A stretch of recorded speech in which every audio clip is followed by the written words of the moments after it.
pensaient avoir imaginé, que la peur leur avait joué des tours. Mais quand ils ont regardé les images, tout a changé.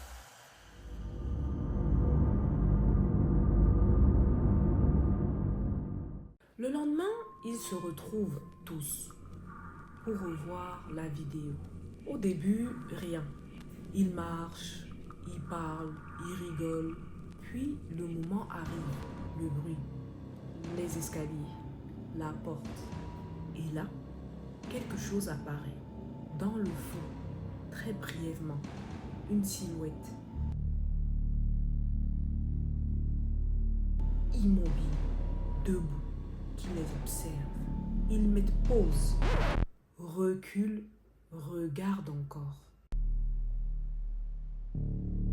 Et à chaque fois, la même chose. La silhouette est là. Mais ce n'est pas le pire.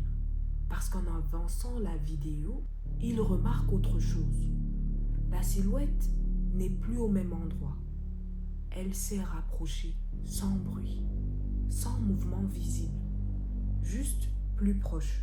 Et à ce moment-là, personne ne parle. Parce que tout le monde comprend. Il n'était pas tout seul. Et surtout, quelque chose les regardait depuis le début. Ils décident de supprimer la vidéo. Mais c'est déjà trop tard. Parce qu'ils ont déjà vu. Et surtout, ils se souviennent. Et les jours qui suivent, quelque chose change.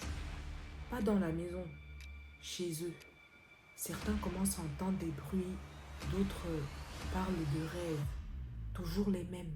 Une présence dans le noir qui observe, qui se rapproche. Et là, une nouvelle question apparaît. Et si ce qu'ils ont vu ne les avait pas quittés? Et si ça les avait suivis? Parce que ce qui va arriver ensuite ne va plus rester dans un seul endroit. Et cette fois, personne ne pourra l'éviter. Si tu veux savoir jusqu'où ça va aller, la suite va te surprendre. À ce stade, tout le monde pense avoir compris. Un enfant, un rituel, une maison. Mais la vérité est beaucoup plus dérangeante. Parce que ce que certains vont découvrir va tout remettre en question. Un ancien du quartier décide de parler. Pas publiquement, pas devant tout le monde, mais à quelques personnes. Il dit qu'il connaît cette histoire. Pas celle de David, celle d'avant. Parce que selon lui, ce n'est pas la première fois. Il raconte qu'il y a quelques années, quelque chose de similaire s'est produit. Dans cette même zone, des bruits, des présences, des enfants accusés, puis des disparitions. Et à chaque fois, le même schéma. Quelque chose commence, quelqu'un est accusé, puis tout disparaît, jusqu'à ce que ça recommence. Et à ce moment-là, tout le monde comprend une chose. David n'était peut-être pas le début, juste une étape.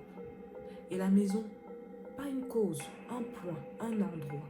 Comme si quelque chose était lié à cet endroit-là. Et revenait encore et encore. Et le plus inquiétant, c'est qu'il dit ensuite, ça ne s'arrête jamais vraiment. Silence. Parce que si c'est vrai, alors ça veut dire une chose. Ce n'est pas fini.